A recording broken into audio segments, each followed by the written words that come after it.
What's going on, tribe? Today's video, survival string. Cordage is the cool guy vernacular in the survival world. And I get it. Cordage is important. If you're not familiar with me and my background, go check out one of the podcasts. I'm primarily a podcaster, but I spent a lot of time out in the backcountry, out and about, and even in urban environments when I was a commander of a tactical team. Cordage is important. Knot tying is an important skill. Having cordage is important. You can make it with wild materials, but having it is really nice. But where is a survivalist to start? And where many start is 550 cord. 550 cord, whatever color, shade, hue you want it in, that's usually your standard. And there's some good reasons for that.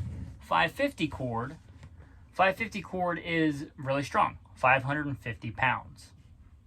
Now, I'm not going to get into all the different ways that stuff is rated and shock and sustain and all that stuff, but it's pretty strong, especially for its size, for its circumference. It's strong, 550 pounds. If it's true 550 cord. Now, be aware that not every 550 cord is created equal. Not everything that looks like this is actual true military spec 550 cord. So be aware of that. But true 550 cord, 550 pounds, and then you have an outer shell, and then you have inner strands. You can use the outer shell by itself, or you can use the inner strand by itself. Why might you want to just use the outer shell? Well, because it holds a knot better, and you don't always need 550 pounds. So you get the outer shell, like let's say you want it as a shoelace. That outer shell is nice because it holds knot a lot better than the entire thing together. Also, you may want the inner strand when you just want something really small. You want something a lot smaller than 550 cord. So it has that duality function there. It's a good all-around cord. It's not the end-all be-all. One thing that I often use, I think, more and that I like better is micro cord. This is micro cord Atwood. I don't get any sponsors. You shall take no bribe, for a bribe blinds the eyes of the wise and twists the words of the righteous. But this is American-made cordage. It's my favorite. I've used a couple different brands of micro cord. I don't know if they own the name, but this stuff's awesome. I believe it might even say on there. 100 pounds. It's vastly thinner, if you want to compare that. It's vastly thinner than 550 cord. You can carry a lot of this. You can carry an entire spool of this in your bag, and it will take up very little weight. And 125 feet, right, on that little spool. It's very strong, very utilitarian. And if I'm doing something like making a tarp shelter, which I'll probably splice in here, right, if I'm doing that, I don't need a giant piece of 550 cord to make a tent stake out of a piece of wood and drive it down. This will do fine. This takes up far less space, and it's plenty strong enough. And it's also really good for holding knots. So those are kind of different cordages there. And we can go, well, let's go in the middle next. So this is somewhere in the middle. This is in the middle of both those. And whatever flavor you want, right? But this is an in the middle size cord. It's also really, really handy for when you want something in the middle size. Yeah, not everything, 550 cord is not best for everything. There are different uses. Just like you have different guns for different things, right? Just like you have a different gun, your EDC gun from your bug out bag gun. Cordage is different. It's as different as that. You can move up the chain to, you can move up the string to rope, right? This is 10 millimeter rope. For what you need rope for, you need rope. So rope is its own thing. Don't think that 550 cord is rope. Rope is its own thing. Even if it is strong enough, I can, maybe I'll do the splice thing again. I can climb up a rope with my hands. Can't climb up 550 cord with my hands, not because I'm not strong enough, because it's not big enough, right? If I'm rappelling down something, if I'm mountaineering, I don't want 550 cord, unless it's like literally that's all that I have, and maybe I can make something work, but I want rope when I need rope. Also, when I want a strap, I need a strap if you want to go even bigger, if you want something big and beefy. And there's a time and a place to have those in your kit too, but a strap is really important. If I had to impromptu, and I EDC carry a tourniquet, I guess I should. I wasn't planning on this, but pocket dump, I SWAT T tourniquet, right, part of my EDC. That's a bug wipe, super tactical, especially when you're getting eaten alive by mosquitoes. But I like having a tourniquet as part of my EDC, but if I had to improvise a tourniquet, let's say, this, because of its width, is a way better improvised tourniquet than 550 cord, right? There's a whole lot of problems with making a tourniquet out of 550 cord that I'm not going to get into. But again, not best for everything. A strap, sometimes really, really useful. And going back to the climbing and rappelling thing, I'd much rather climb and rappel with this than with 550 cord. So different things. Also, let's talk about some other cordages. This is steel cable. This is good for lots of things. When I was a professional trapper, steel cable, right? Trapping. If you're trapping something with teeth, not like a bird, but something that can chew through something, it might look cool on Instagram or whatever to see somebody making a trap with this. But if you're trapping something with teeth, it'll chew out of that. If you leave it long enough in here, it'll chew its own leg off to get out. This isn't going to last very long. I guess if you're sitting by the trap waiting for it, it might work and you run up and grab it. But if you're doing that, why are you trapping and not just killing it? But steel cable, good for traps. This size steel cable, especially for something like a coyote or larger, I'll just leave it at that. But good thick steel cable. And this is good for other stuff too, for survivaling. If something's going to get really hot, right? We always think about like the backcountry stuff, but like, what if you go over a big rock and your muffler's hanging down, right? And you need something, 550 cord is not going to work because it's going to melt. If you need to, you know, rig that thing up there so your muffler holds on to the frame until you get home, something like steel cable is really handy to have. So steel cable. Also, for obvious reasons, fishing line. For fishing, but also this makes really good, that's my Rhodesian Ridgeback over there. This also makes really good sturdy thread. And I don't have it here. I couldn't find it. I don't remember where I put it. It's probably in the car. But if you want to go like super fishing string, get Spectra, which is really sturdy, like stronger than steel, much lighter than steel fishing string. It's braided line. Often Spider Wire is the big name brand. But that is got its own uses for survivaling. If you want really, really strong, really, really thin wire. But fishing string, good for fishing, good for making bird snares. Again, they don't have teeth. They're not going to chew through this. But stuff like that, that's really good and useful to have. Another thing you might want to consider, and I pretty much carry a spool of this. This is my bug out bag. That's a shovel. But this is just, I forget if this is jute or manila cordage. It's probably jute, but either way, it's good, cheap cordage. It's not the strongest. It's really cheap, though. I can carry a whole spool on my bag. I use it all the time. If I'm making a shelter and I have to use a lot of it, I don't really care if I get it back because it's so cheap. Also, it's extremely flammable, so it has that plus for it. Now, this stuff will burn, but it's not good for starting a fire. This stuff is really good if you just break it apart and ruffle it all up. I'm not going to do that right here, but you can make a little ball of it, make a little nest, and it's fantastic for making fire. So you have that. So there's a lot of different kinds of cordage there, and not everything is important for cordage. There's also other things. Maybe I should do a whole other video on just like carabiners. That was the door shutting. Hopefully you don't mind the lighting change. Living off grid here, it's a little hot. There's no AC, and if you listen to this when it's coming out, the end of July, it's pretty hot. So I had the door open, but now it's closed. So, you know, the struggle is real. But where was I? Carabiners, right? There's all kinds of carabiners. I should probably do a whole show on carabiners. These are steel carabiners, super strong. They're also heavy.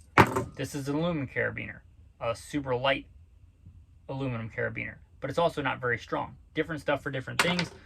You should know how to tie lots of different knots, but if you're going to be using something repeatedly, sometimes there's things better than knots, like these little toggles you're probably familiar with for packs and stuff like that. So different kinds and styles of toggles, that's a whole other thing to get into with cordage. Also buckles, if you want. Your survival buckle, your... yeah, good for coming, thanks. Thanks, oh, you did so good. Oh, I'm getting all kinds of interruptions. Okay, go lay down. Go lay down. Good boy, lay down.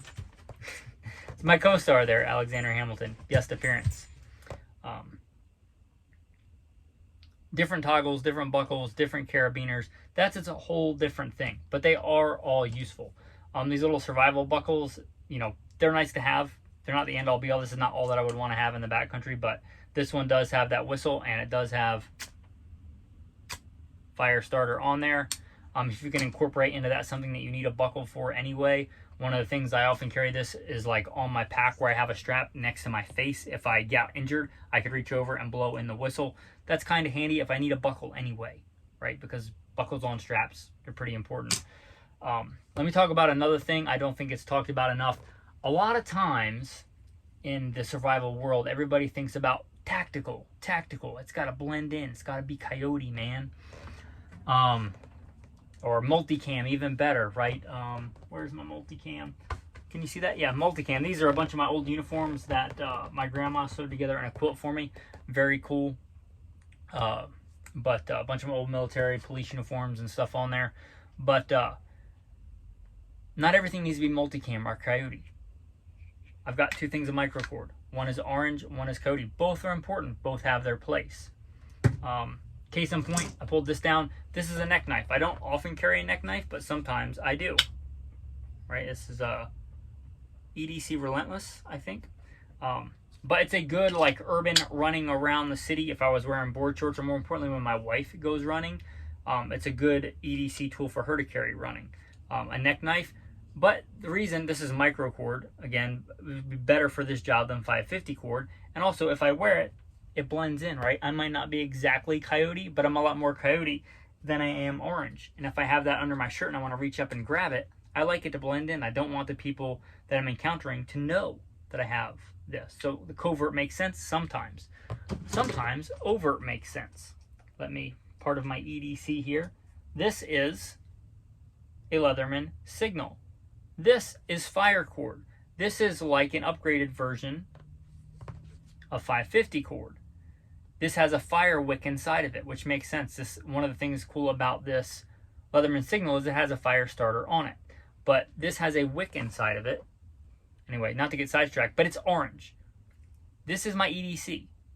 But it goes under an overshirt, just like my gun, right? So it's covered up. But I want orange. I want bright. Not everything needs to be tactical. If I drop this, if I set this down and I go to walk away, I want it to be apparent.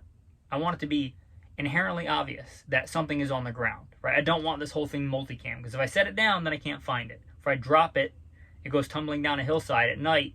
I want to be able to find it. Not only is this orange, it has little reflective parts on it too. So that cordage actually has a little reflector built in. So if I'm looking for it with a light, I can actually find it. You know, what's tactical is being able to have your stuff and not losing it. That's pretty tactical. So not everything needs to be multicam and coyote and OD green. I love those colors. OD green is probably one of my favorite colors. But sometimes orange makes more sense. Sometimes red and orange and yellow makes sense, even if you're trying to be tactical. So both of those kind are important. Going back to the different kinds of cordage, right? You'll see in almost everything that I have both. This is that mid-size cordage. Right, I have very, very obnoxious bright colored stuff because sometimes I want that, right? If I'm making a lanyard for something like a flashlight that I might drop, I want it to be bright and obnoxious. If I'm not, I want it to be subdued. I want both. Even with the 550 cord, right? I want both of those. So both of those are important, the overt and the covert. And I think that's often overlooked. People, they just think all you need is, or all you should have or want is the OD green military surplus 550 cord. And again, it's a good place to start, but sometimes you want bright cordage for a lot of reasons. Those are just some thoughts on survival cordage. So I hope that you found this useful. I'm primarily a podcaster, Simple Man Sermons, Gunfighter Life, Alpha Male Podcast. If you like this is just a short format. You may like the long format. So let us, on that note, on the Simple Man Sermons, I usually close with a verse of the day. Let us look here. Ecclesiastes chapter 4.